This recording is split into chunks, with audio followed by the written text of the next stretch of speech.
প্রাক্তনকে শ্রদ্ধা জানাতে বর্তমানকেও দেখলাম তার বাড়িতে। বুদ্ধদেব ভট্টাচার্যকে সেই শ্রদ্ধা জানাতে তার পাম অ্যাভিনিউয়ের বাড়িতে যান মুখ্যমন্ত্রী মমতা বন্দ্যোপাধ্যায়। বর্ষিয়ান বাম নেতার মৃত্যুতে শোকাহত মুখ্যমন্ত্রীও। আজ রাজ্যের সরকারি ছুটি ঘোষণা করেছেন মুখ্যমন্ত্রী নিজেই। প্রাক্তন মুখ্যমন্ত্রীর শেষ যাত্রায় সব রকম সহযোগিতারও আশ্বাস দিয়েছেন। বুদ্ধদেব বাবুর সন্তান সুচেতনকে পাশে নিয়ে মমতা বন্দ্যোপাধ্যায় বলেন, শুক্রবার রাষ্ট্রীয় সম্মানের সঙ্গে আমরা তাকে শেষ শ্রদ্ধা জানাতে চাই। তিনি দীর্ঘদিন বিধানসভার জনপ্রতিনিধি ছিলেন, মুখ্যমন্ত্রীও ছিলেন, একাধিক দফতরের দায়িত্বেও ছিলেন। তার মৃত্যু রাজ্যের পক্ষে বড় ক্ষতি জানিয়েছেন মুখ্যমন্ত্রী। খবর আসে যে 12:30টার সময় ওনার বডি পিস ওয়ার্ল্ডে নিয়ে যাওয়া হবে এবং সেখান থেকে পার্টি যেভাবে সিদ্ধান্ত নেবে সেইভাবে বাদ বাকিটা ওনারা করবেন এবং ওনার দেহদান করা আছে। আমরা সরকারিভাবে আজকে রাজ্য সরকার ছুটি ঘোষণা করে দিয়েছি। আজকে ফুল ডে ছুটি থাকবে এবং আগামীকাল সসম্মানে রাষ্ট্রীয় সম্মানের সাথে আমরা তাকে শেষ বিদায় জানাতে চাই গান স্যালুটের মাধ্যমে। এবং আমি রবীন্দ্রকে এটাও বলেছি, আপনি পার্টির সাথে কথা বলুন, পিস ওয়ার্ল্ডে না রেখে যদি আপনারা ভাবেন যে কারণে পিস ওয়ার্ল্ডে রাখা হচ্ছে, বডিটা এমবার্ন করে রাখলে 72 আওয়ার্স ইন্ট্যাক্ট থাকে, সেক্ষেত্রে আপনারা রবীন্দ্র সদনেও রাখতে পারেন, নন্দনেও রাখতে পারেন। সেখানে অনেক মানুষ আছেন যারা দেখতে পারেন, কারণ শেষ দেখা তো সবাই দেখতে চায়।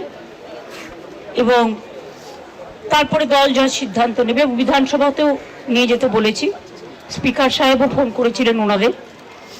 কাজেই উনি দীর্ঘদিন বিধানসভার জনপ্রতিনিধি ছিলেন, মুখ্যমন্ত্রী ছিলেন, লিডার অব দ্য হাউস, এবং তাছাড়াও অনেক ডিপার্টমেন্টের মিনিস্টার ছিলেন দীর্ঘদিন। কাজেই ওনার মৃত্যুটা রাজ্যের পক্ষে একটা বড় লস। ওনার সাথে আমার অনেকবার কথা হয়েছে, দেখা হয়েছে। উনি যতবার হসপিটালে ভর্তি হয়েছেন আমরা দেখতে গেছি এবং সবসময় উনি সুস্থ হয়ে ফিরে এসেছেন, এটা আমাদের কাছে বড় প্রাপ্য ছিল। ওনার মৃত্যুর বয়স হয়তো হয়নি, কিন্তু যেহেতু ওনার একটা প্রবলেম ছিল, শ্বাসকষ্ট হতো। আজ সকালেও বৌদি বললেন যে ব্রেকফাস্ট করেছেন, ব্রেকফাস্টের পরেই শ্বাসকষ্টটা হয়ে হঠাৎ চলে গেছেন। কাজে আমি তার পরিবারবর্গ, মীরা বৌদিকে, সুচেতনা, তার সন্তানকে, আমার দলের সকলকে, সিপিএম দলের, বামফ্রন্টের সকলকে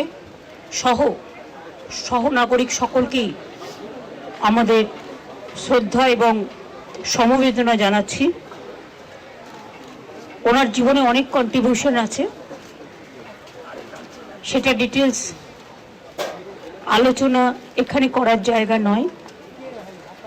আসুন আমরা প্রার্থনা করি, তিনি পার্থিব জগৎ থেকে বিদায় নিয়েছেন, কিন্তু মানুষের জগতে বিচরণ করবেন। একটা মানুষ মরে গেলে তার জীবন শেষ হয়ে যায় না, তাকে মানুষ মনে রাখে তার কাজের মধ্যে দিয়ে।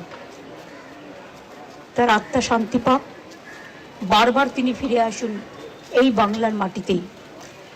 আমি এটুকু বলে আপনাদের সকলকে নমস্কার জানাচ্ছি। এবং দল হারিয়েছে তাদের নেতাকে, আমি অন্য দল করলেও তাদের দলের সাথেও আমার সম্পূর্ণ সমবেদনা থাকবে।